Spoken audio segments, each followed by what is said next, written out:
My wife, Ruth, was my rock, my prayer warrior, my everything. We had been married for 8 years, believing God for a child. Though people whispered and questioned, we held on to God's promises. Then, the unthinkable happened. One evening, Ruth complained of a headache. We prayed about it, thinking it was just stress. But by midnight, she was struggling to breathe. I rushed her to the hospital, and they admitted her immediately. I prayed. I fasted. I called our pastor, and the church interceded for her. Then, things got worse, but just before dawn, the doctor walked up to me with those dreaded words, "We did all we could." My world collapsed. How could this happen? She was fine just yesterday. We had plans. We were still waiting for our child.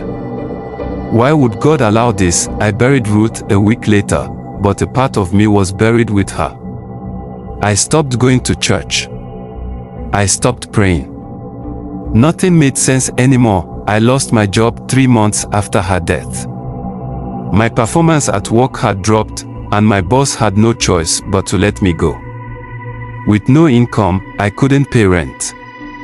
I had to move out of our home and sleep on a friend's couch. Even some of my closest friends distanced themselves. It was as if everything was falling apart, piece by piece, but God never abandoned me. One night, I had a vivid dream. In it, Ruth stood before me, smiling. She looked radiant, dressed in white. She said, "God is not done with you. Stand up." I woke up crying.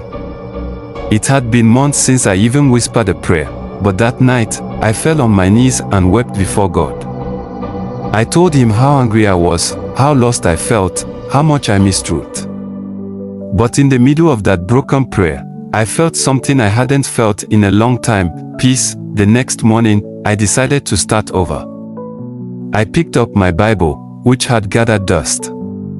I read Job's story and realized I wasn't alone in my suffering. Things didn't change overnight, but God slowly began restoring me. A friend I hadn't spoken to in years reached out and offered me a small job at his company. It wasn't much, but it was something. I took it. I started attending church again, even though it felt strange at first. But the more I leaned into God, the more I felt His presence. One Sunday, the pastor preached about restoration. He said, "You may have lost everything, but if you remain faithful, God will restore you in ways you never imagined." That message stuck with me. Months turned into years.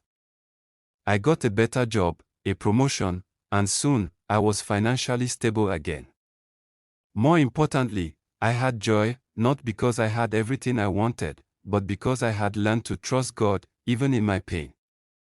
And then, when I least expected it, God brought someone new into my life. Her name was Sarah. She was kind, full of faith, and patient with my healing journey. At first, I was hesitant. I didn't think I could love again. But God had other plans. We got married, and a year later, He blessed us with a son. I named him Nathaniel, which means gift of God. Looking back, I see how God was working, even in my darkest moments. I lost everything, but God restored it all, and even more. If you're going through loss, I just want to remind you, God sees you. He hasn't forgotten you. Hold on.